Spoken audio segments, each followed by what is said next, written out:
Welcome back to the Mystery School. Great to have you with me again. In this video, I'll be exploring the theme and the premise of vibration. And before I elaborate on that, because what this is an educational video, what I thought it would be great to do was to reveal the roadmap of the curriculum for the Mystery School. Because what I'm doing today in exploring the theme of vibration, it follows what I've done already with the videos around the theme of focused imagination. So what I'm going to do is share my screen with you and just start to progressively reveal the curriculum in the pathway that I've created. So you should be able to see my screen. You should see a blank screen at the moment. And so what I'm doing in these videos is revealing the educational element of the transformational training that I'm creating. And the reason it's a transformational training is because there's an educational element where I'm educating you in the premises that form the foundation of the Mystery School. And there's also an application and assimilation element. And the application and assimilation element takes the education from just being intellectual learning to being embodied learning. And the application and assimilation element I'm doing through different exercises and intuitive exercises that are available on Patreon for people who want to embody this learning and take it and actually go on the training as such. And so the way it works is the Mystery School curriculum is built in 3 phases. And there's a foundational training, an intermediate training, and an advanced training. And each of those 3 phases are designed to progressively accelerate you on your own unique transformative journey, on your own unique hero's journey or heroine's journey.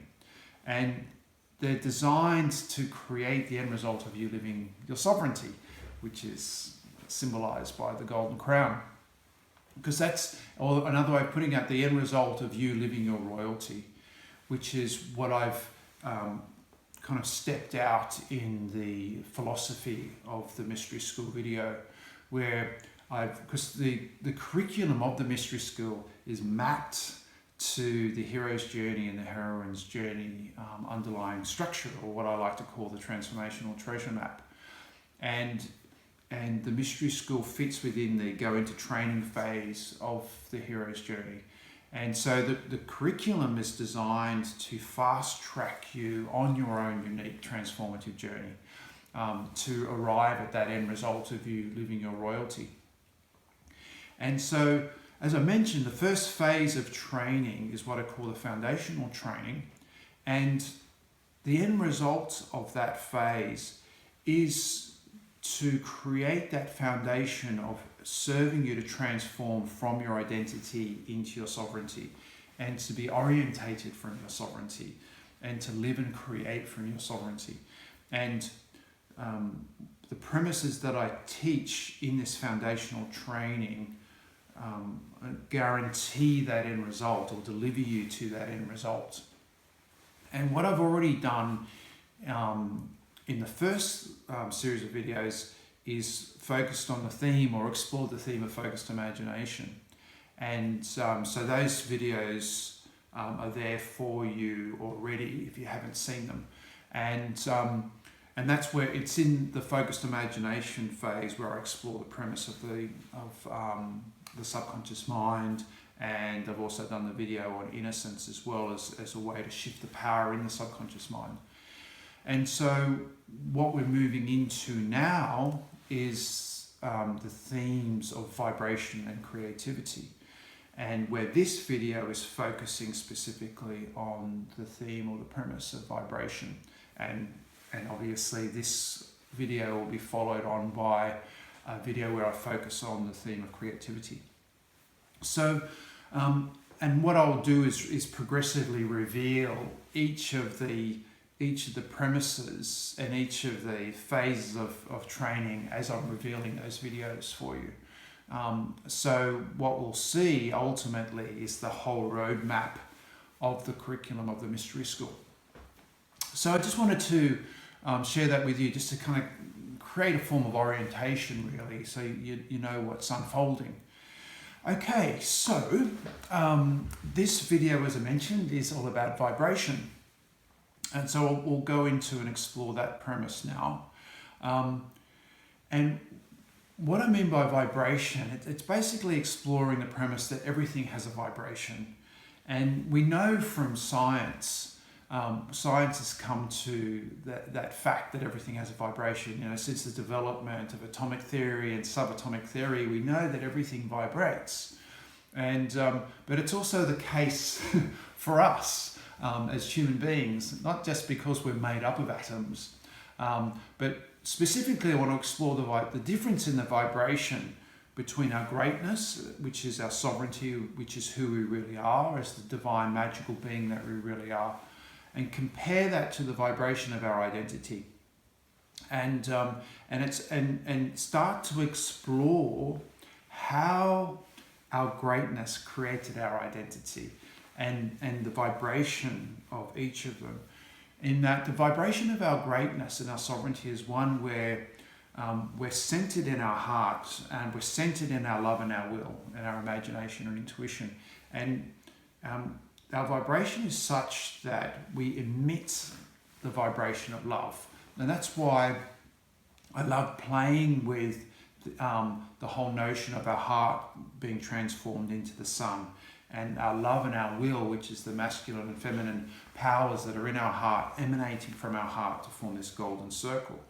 And so that's kind of how we vibrate, so to speak, in our sovereignty, because we are beings of love, and so we're able to vibrate on that resonance, so to speak.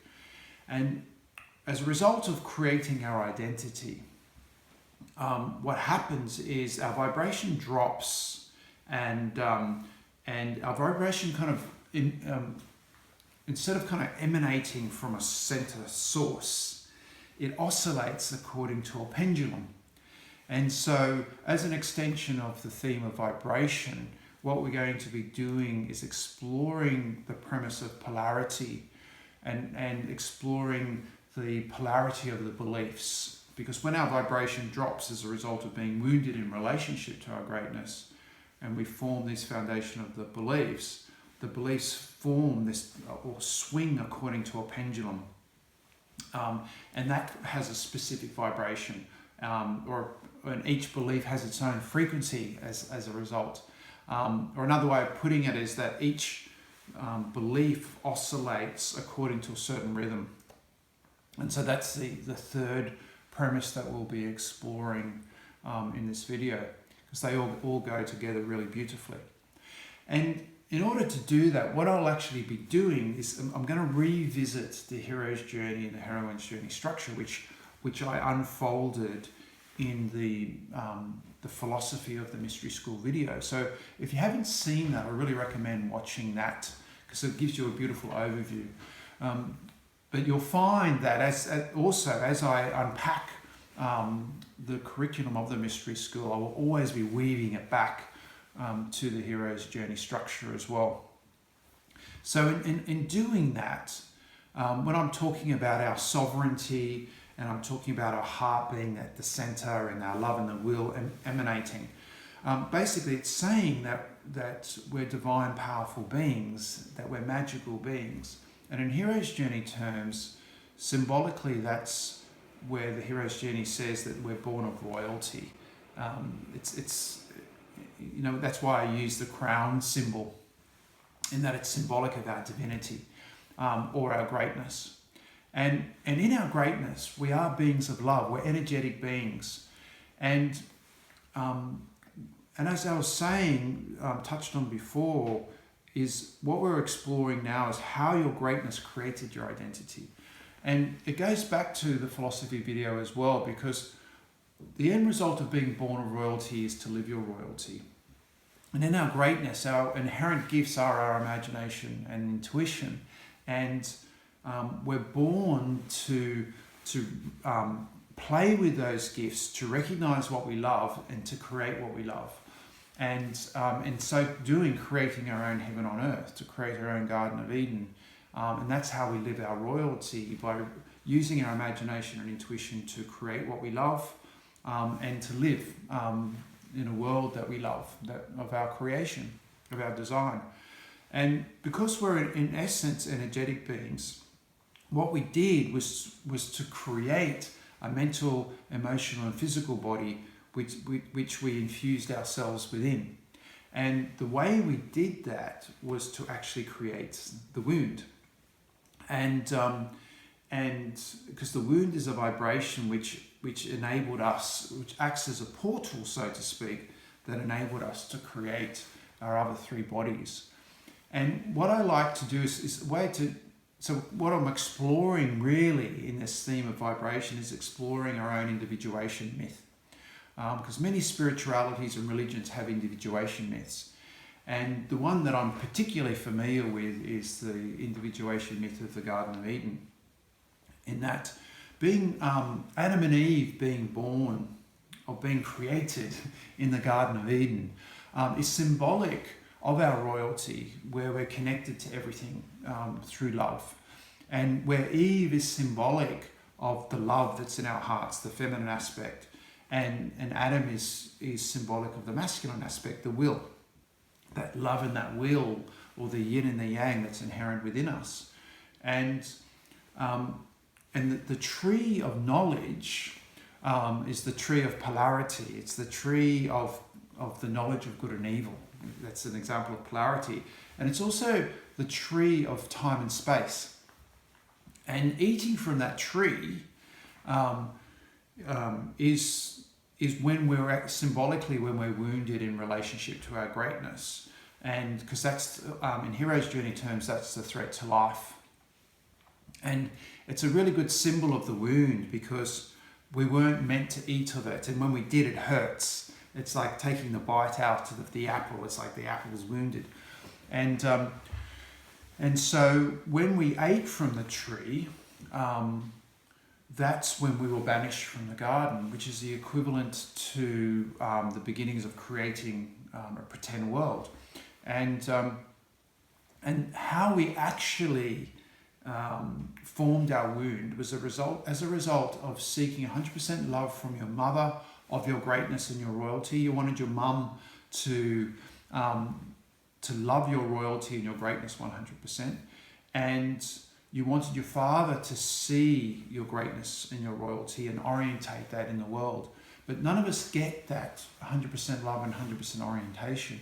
And when we don't, it really hurts. And that's where the wound comes in, where we experience that intense pain of the wound.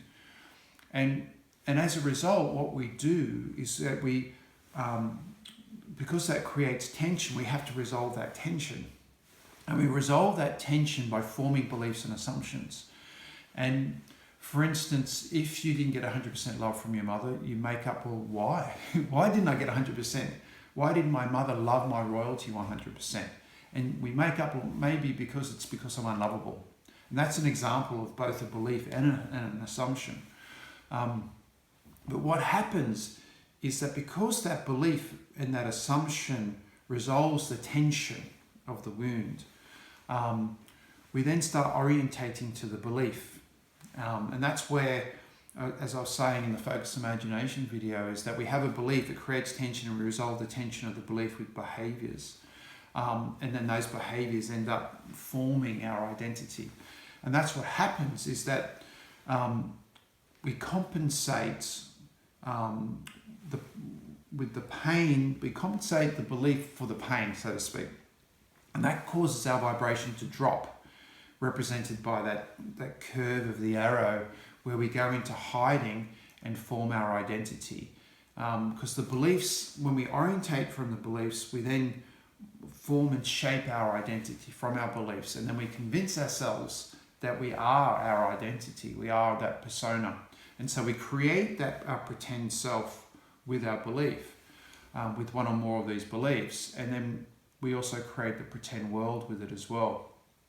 And whatever we are orientated from our identity, we are basically assuming that we're separate. And that's the whole, going back to the Garden of Eden myth, is that eating from the tree, we got banished, and so now we're assuming that we're separate from what we love, represented symbolically by what's in the garden. And so, but then that's what's created our individuation. And whatever we assume that we're separate, and whatever we assume that we've been banished, we live in struggle and survival as a result. And so I just wanted to frame up that the beginnings of our individuation, because if you explore it, if you're curious and you want to explore this further, you'll find that every religion and every form of spirituality has its own creation myth. And that Garden of Eden story is a really good example of that creation myth. And because we all have created our own individuality. And the thing is, where we created our identity to create that individuality, as a result of forming the wound and the beliefs, we forgot who we really are, and we lost touch with that magic that's within us, which is our imagination and intuition.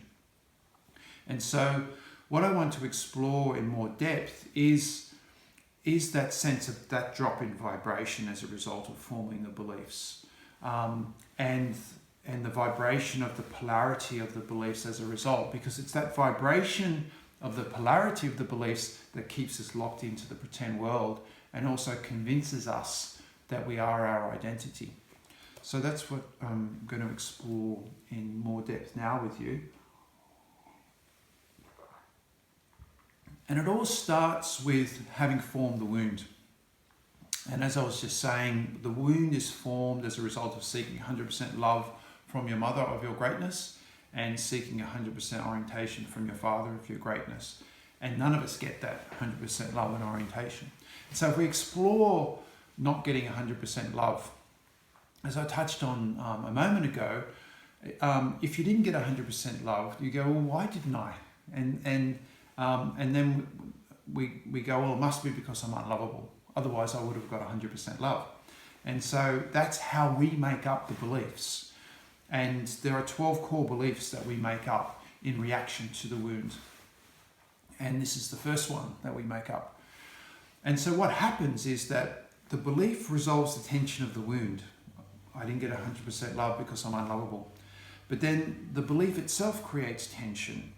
And so we go, what do I have to do then to be loved? And this is where our vibration starts to drop, because we then start to assume that if I be a certain way or show up in a certain way or do certain things, then I'll be loved. And one great way of doing that is to be good.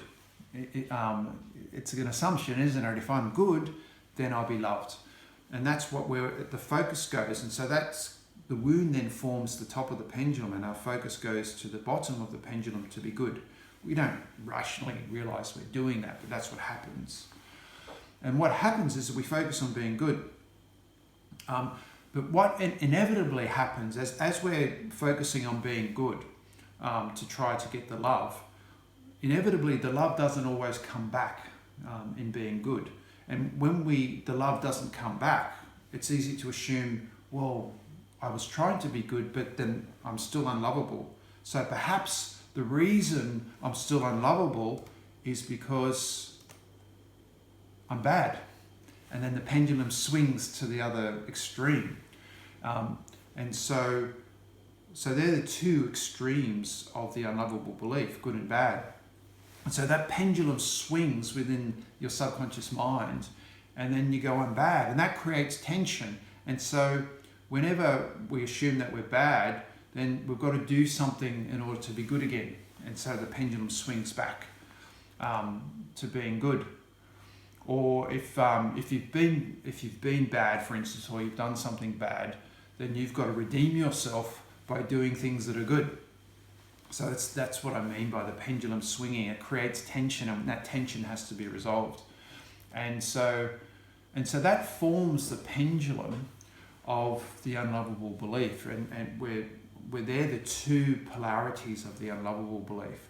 When that particular belief gets triggered in your subconscious mind and you're orientated to it, it's like and this is where the law of rhythm comes in, or a certain frequency. It emits a certain frequency or a bandwidth that you get locked into when you're orientated to or defined by this belief, where you're either focusing on being good and avoiding being bad, or you're focusing on being bad and avoiding being good. So that's how our beliefs are constructed, and how beliefs vibrate according to those polarities. And it's interesting because whenever I see that belief, I always think of my own childhood, because my father left when I was only 3 months old, but my older brother was 3 years old when my father left us. And so what I made up as a result was that I have to be good in order to because all I had was my mother then. In order to get my mother's love, I had to be good. But what my 3-year-old brother did in rebellion to my father leaving, he was bad. And so we created two very different identities as a result, where I focused on being good and avoided being bad, by being really helpful and loving towards my mother. And when I got to school, I was very academic and very sporty, and I was a good Catholic boy and a good altar boy, and so I was very good. Whereas my brother, 3-year-old elder brother, he completely focused on being bad. He ran away from home all the time, ran away from school, would vandalize things all the time, would steal things.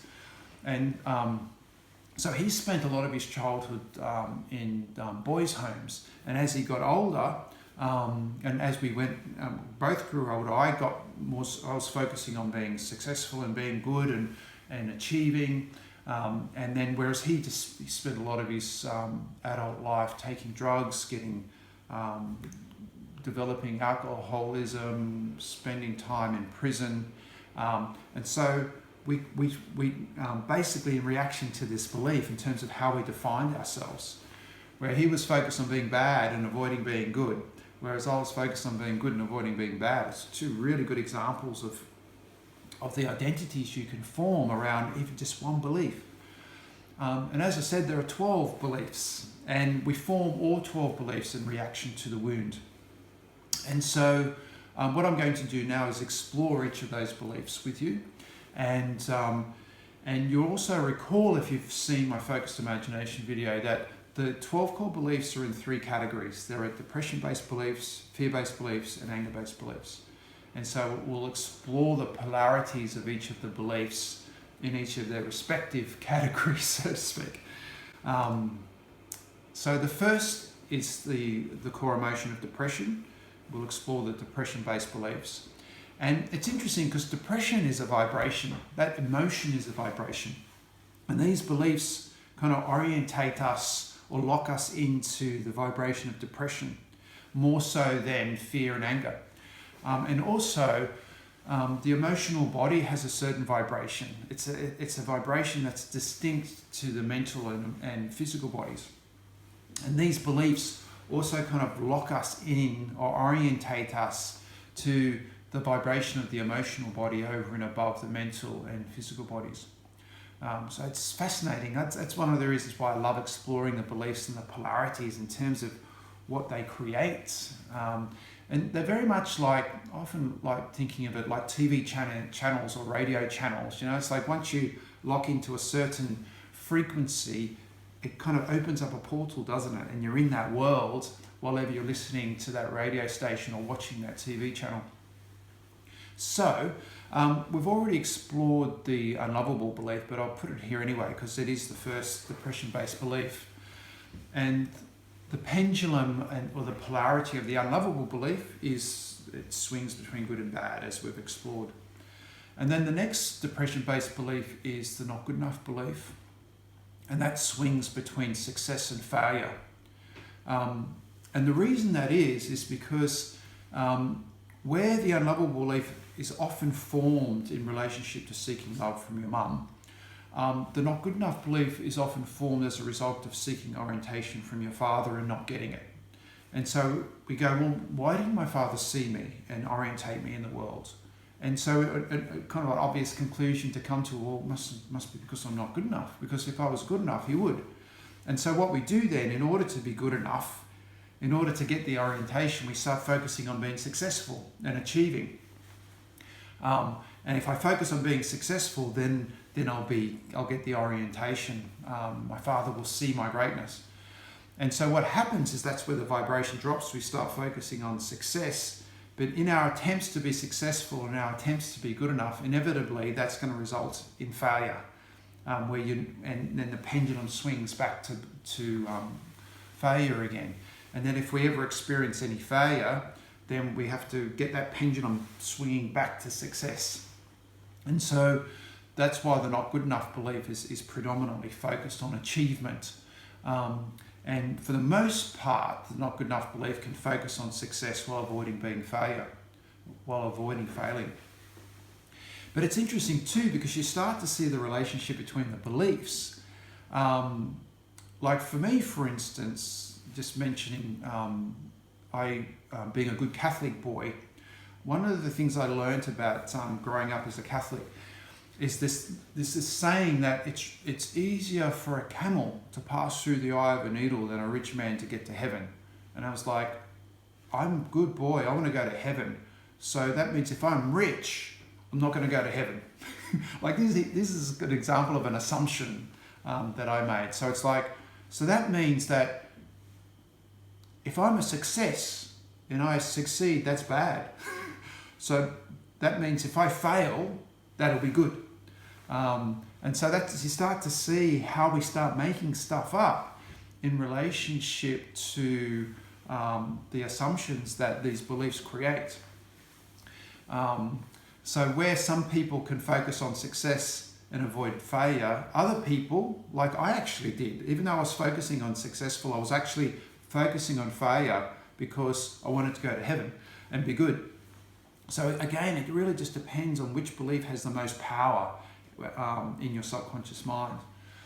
So I just think it's fascinating how it works. And then the third depression-based belief is the not belonging belief. And that oscillates between acceptance and rejection. And typically we orientate to this belief, if you've been abandoned in childhood. Like a lot of orphans orientate to this belief, where you didn't get any love or any orientation. But you don't have to have just been orphaned. You could have two very aloof parents, a mother who doesn't demonstrate any love or a father who doesn't demonstrate any orientation. And so typically with this belief, people focus on being accepted while avoiding being rejected. But likewise, some people can focus on rejection and avoid being accepted as well, because they just think that there's nothing about them worth accepting. So again, it really just depends on your own individual relationship with not getting the love and orientation, and what you make up about that, and how you orientate to each polarity as a result. So they're the depression-based beliefs. I'll take a sip of water and we'll move on to the fear-based beliefs. Again, the fear-based beliefs put us in the vibration of fear and the vibration of the mental body over and above the physical and emotional bodies. So the first fear-based belief is I need to control myself, others, and the world, or I don't have any control of myself, others, and the world. And it's interesting with these beliefs because there's really some really extreme polarities, and there's some that are kind of within. It's like, imagine the pendulum really swinging. It's like fear makes the pendulum swing to quite large extremes. And the extremes of the control belief is the polarities of sanity and insanity. Because the control belief really puts us in our heads, and we're really avoiding, in many respects, going insane with the control belief. And so So the focus is often on being sane while avoiding going insane. But the thing with the control belief too is that it can also be, one extreme can be to be in control and the other one is out of control. So that belief kind of oscillates us between being in control and out of control. Or another way of putting it is, another polarity is to know, to focus on knowing while avoiding not knowing. But as an extreme, the sanity and insanity is where it lives within that vibration. And so a lot of mental health, the whole concept of mental health, the whole vibration of mental health fits within the control belief, because it's what puts us in our mental body over and above the other bodies and causes us to focus on staying sane while avoiding being insane, or it causes us to assume that we're insane while not being sane. So that's the control belief. And then we move on to the trust belief. And the trust belief oscillates between being safe and unsafe. They're its extremes, because the trust belief gets triggered whenever you think your immediate survivability is threatened. And so it focuses on being safe as a result and avoiding being unsafe. And it's interesting too, because the trust belief can also, when it gets triggered, put us in this thing of testing safety and putting you in unsafe situations to avoid safety. Like the trust belief often can motivate people to, put yourself in unsafe situations to assume that you've got to go beyond your fear. Like things like parachuting and base jumping and bungee jumping, these really extreme sports, or anything extreme, even going to war, for instance, it's like putting yourself in an unsafe situation, is an example of what the trust belief does. So again, it just depends on your own relationship with that belief as to what you focus on being completely safe and avoiding being unsafe, or focusing on being unsafe rather, and avoiding safety.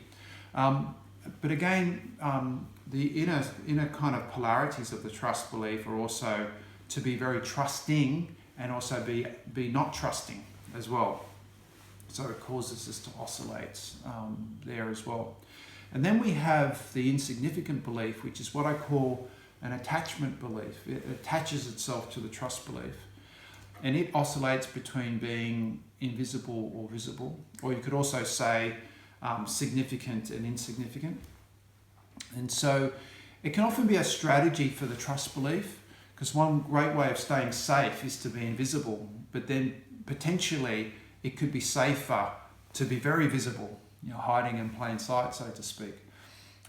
So that's where it can be used by the trust belief to either be safe or unsafe. And then we've got the capacity belief. I don't have the capacity, and it oscillates between being positive and being negative.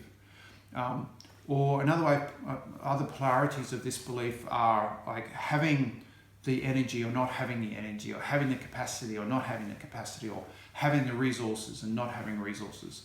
It all fits within the scope of the polarity of the capacity belief. Most people with this belief will focus on being positive and avoid being negative, or they focus on hanging out with positive people and avoiding negative people. And then the final fear-based belief is there is a way the world is, and it's an attachment belief as well. It attaches itself to the capacity belief, and it oscillates between order and chaos. And I find this belief really fascinating, because this is the belief that we've used through human history, knowingly or unknowingly, to create our structures, to create order out of chaos. This is what we use to create our religious structures, our governmental structures, our societal structures, political structures, because all of these structures help create order and avoid chaos. So it's a fascinating belief, this one.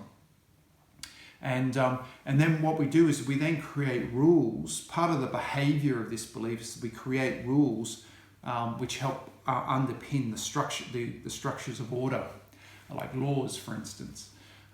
to help to avoid the chaos. But inevitably, while we're attempting to create order, the pendulum swings and we create chaos.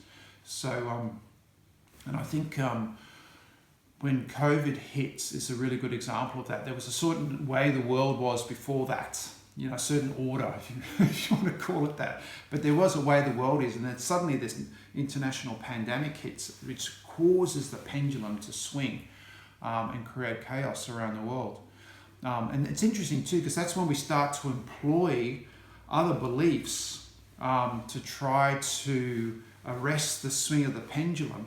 Like a lot of us will put, like a lot of governments around the world will put in control measures in place in order to try to arrest the chaos, for instance, so that we could stay safe, because it was impacting our survivability. So they're the fear-based beliefs and the polarity of the fear-based beliefs.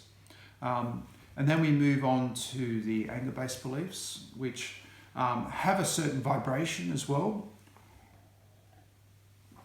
And these beliefs orientate us more to the vibration of anger over and above fear and depression. And they keep us predominantly orientated to the vibration of the physical body over and above the mental and emotional body.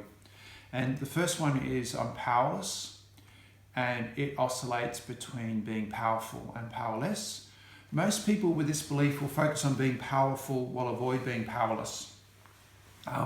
And people with this belief like to put themselves into positions of power as a way of being powerless, for instance. And so they tend to put themselves into leadership roles and to have power over other people. So that's where that belief comes in. And then the next belief, I'm not allowed to be capable. It oscillates between peace and conflict. And the thing with this belief is that they also believe that they're not allowed to be angry, because anger creates conflict. And so that's why they predominantly focus on creating peace while avoiding conflict. But it's interesting, the way this pendulum swings is while they're focusing on being peaceful, underneath that, they're not allowed to be angry, but that anger is there because this belief generates anger. So they're actually suppressing that anger. And so that the anger that's there comes out as passive aggression. And so they don't, most of the time, they're not aware of that. So that passive aggression creates conflict in others. They react, and so then that creates conflict. And so the pendulum then swings. And so because they don't like conflict, when this belief gets triggered, they do their best to get that pendulum swinging back over to peace again. So for the most part, we're not aware that there's this pendulum swinging. We just, because our focus goes on one aspect of it, and we think that's all there is. And that's why I wanted to reveal the pendulum swings as well, so you can really see the dynamics that are playing out and the impact that the beliefs have in our subconscious mind, in our world, and the reality that we're creating. And so then we've got the perfection belief, and it oscillates between being perfect and imperfect. Most of the time, people with this belief will focus on being perfect and avoid being imperfect. It's quite straightforward. And then we've got there is a right way, which is also an attachment belief. It attaches itself to the perfection belief. And you can really see the polarity in this belief, where most people with this belief will focus on being right while avoiding being wrong. And it's interesting because this is kind of reminds me of like the political spectrum, for instance, you know, where that's just one big pendulum swinging, where you've got the extreme left or the extreme right, and how you plot yourself on that polarity. And it's interesting because it's these beliefs that cause us to plot ourselves unconsciously or consciously on a political spectrum. It's really fascinating.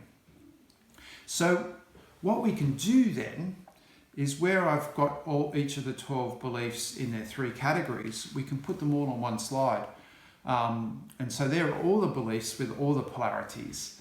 And each of those beliefs and polarities are there within our subconscious mind as a result of being wounded.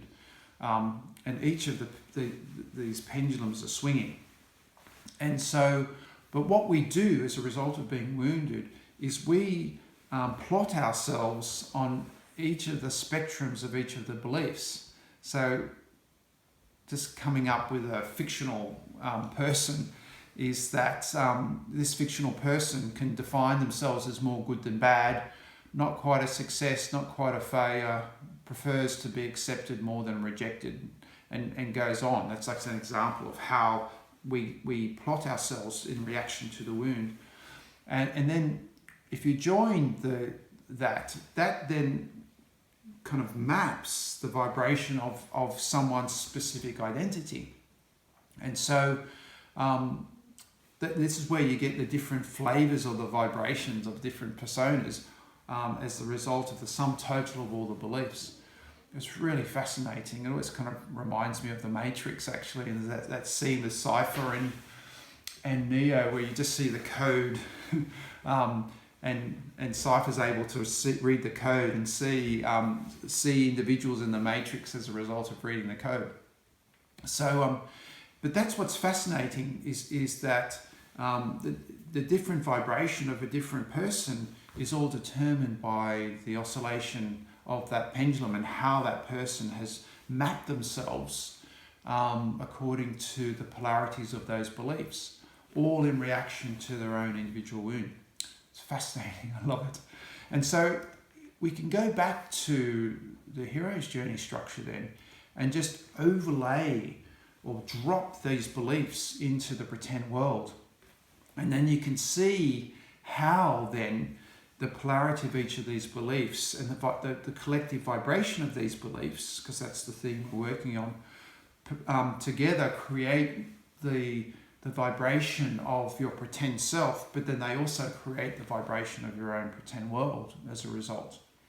And the great thing is in giving visibility to your persona and your pretend world, represented by the grey box, what it also does, it creates a clear distinction between the pretend world and the magical world, which is all the white space. And what it helps to do then is to reveal the phases of the hero's journey and the heroine's journey that can speed you on your own transformative journey.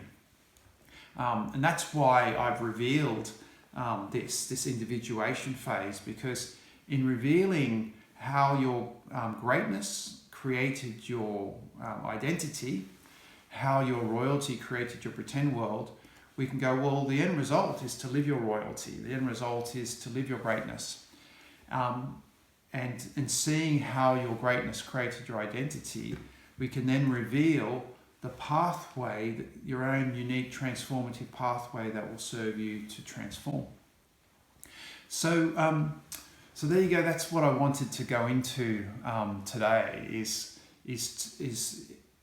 in exploring the subject of vibration, of exploring the vibration of your greatness, and then how your greatness created your identity by forming beliefs, and how the beliefs create this pendulum of polarity, and then form and lock us into the vibration of the pretend world as a result. And what I'll be doing in the next video, where I'll be exploring the theme of creativity, is how to go to the top of the pendulum and how not to be subject to the swing of the pendulum of the beliefs. And by going to the top of the pendulum, that also takes us to the magical world and how to create a higher structure in the magical world to bring what you love to life with your imagination and intuition, and also how to speed yourself and accelerate yourself around your transformative journey.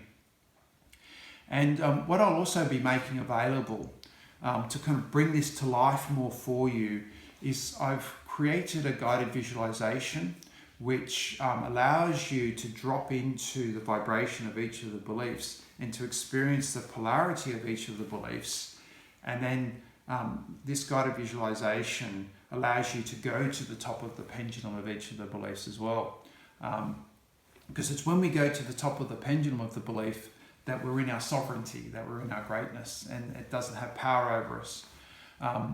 And I'm making that guided visualization available over on Patreon, so that you can cross that threshold and start to bring these premises to life. So thanks again for joining me. It's been wonderful to share this with you. I really love dropping into this theme and revealing the vibration, the polarity of the beliefs. It's just wonderful stuff. So thanks again, and I look forward to seeing you in the next video where I explore the theme of creativity. Bye for now.